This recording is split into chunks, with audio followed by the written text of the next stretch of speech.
Hello. আজকে সকালটা শুরু হয়েছে বৃষ্টির টুপটাপ টুপটাপ আওয়াজ শুনে। ৪টে থেকে ভীষণ জোরে মুষলধারে বৃষ্টি হচ্ছে। ইভেন এখনো কন্টিনিউ চলে যাচ্ছে। আমি আজকে ঘুম থেকে উঠে ঘরের সমস্ত কাজ করে তবেই নিচে নেমেছি। সেগুলো শুট করিনি। তো নিচে এসে এখন দোকানে বসেছি। একটু পর আবার উপরে যাবো, কিছু খাবো। তো এই বৃষ্টি ভেজা দিন, এই সারাটা দিন ঘরের ভিতর কিভাবে কাটে সেটাই আমি তোমাদের সাথে আজকে শেয়ার করবো। জানি বেশি ফুটেজ নিতে পারবো না, কারণ ঘরের ভিতর কী বা করবো? সেরকম কোনো অ্যাক্টিভিটিসও আজকে করার মতন নেই। ওয়েদারটাই এমন। তো চলো দেখা যাক। নিচে গেছি, ব্রেকফাস্ট করেছি, উপরে এসেছি, এমার্জেন্সি পাখা চালিয়ে ল্যাদ খাচ্ছি, সাথে ফোন দেখছি। টানা স্নান করার আগে অবধি আমার এই ল্যাদ খাওয়া চলবে। এরকমই চলছে বৃষ্টির দিনগুলো। আজকে আমি ফার্স্ট টাইম আমাদের বাড়িতে যে জামা কাপড়গুলো আছে সেগুলো আমি কিছু বিক্রি করে 200 টাকা ইনকাম করেছি, আর এটা দিয়ে বিকালে হবে পার্টি। তারপরে চলে এসেছি এখানে স্নান করতে। আজকে সারাটা দিন ভীষণ ল্যাদ খেয়ে গেল, কিন্তু তার ভিতরে একটুখানি বেচা কেনাও করতে পারলাম।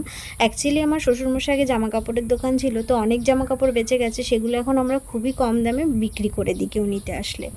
স্নান করে এসে একটু টুকটাক স্কিন কেয়ার করে নিই। জানো তো, ছোটো থেকে আমার আইব্রোতে পশম খুব কম, মানে আমার আইব্রো নেই বললেই চলে। তো ছোটো থেকেই আমাকে একটু কষ্ট করে চলতে হয়। তো তোমাদের কাছে এমন কোনো রেমেডি আছে যেটা ইউজ করলে আমার 6 মাস কিংবা 9 মাসের ভিতরেই আইব্রো অনেকটা মানে ঘন হবে? যদি থাকে প্লিজ তোমরা কমেন্টে কেউ জানিও। নিচে এসে আমি দেখো স্নান টান করে পুজো দিয়ে নিয়েছি। দুপুরবেলায় সেরকম আর কিছু করিনি বলে শেয়ার করা হয়নি। এখন বিকেলের কাজবাজ করছি, ঘরটা ঝাড়ু দিয়ে এখন উঠোনটা ঝাড়ু দিয়ে জামা কাপড় তুলে নেব। মা আর বড়দি বেশিরভাগ দিন বিকালেই বাড়িতে থাকে না, যেহেতু বড়দির বাড়ি হচ্ছে সেখানটায় টুকটাক কাজের জন্য যায়। তো সেই ফাঁকে আমি বিকালের কাজগুলো কমপ্লিট করে নিচ্ছি। আর কদিন টানা বৃষ্টি হওয়ার কারণে উঠোনে একটু কাদাও হয়েছে। আমাদের উঠোনে 3 ভাগের 2 ভাগই প্লাস্টার করা, 1 ভাগ কাদা, তো ওইটুকুতেই পুরো কাদা কাদা হয়ে যায়। আর আজকে বিকেলে যেহেতু বললাম যে সকালবেলায় জামা কাপড় বিক্রি করে 200 টাকা ইনকাম হয়েছে, সেটা দিয়ে বাবু চিকেন নিয়ে এসছে। আজকে রাতে চিকেন পার্টি হবে। আর যেহেতু কারেন্ট নেই, আসছে আর যাচ্ছে, ঝড় বৃষ্টি হচ্ছে, তাই চটজলদি রান্না করার জন্য চিকেনটাকে আজকে একটু নুন হলুদ দিয়ে কুকারে সিটি দিয়ে নিয়েছি।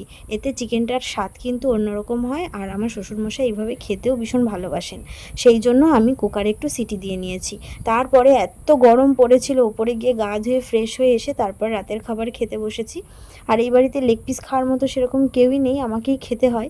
আর সেই জন্যই তোমাদের সাথে একটু শেয়ার করলাম। এইভাবেই বৃষ্টি ভেজা দিন গেল।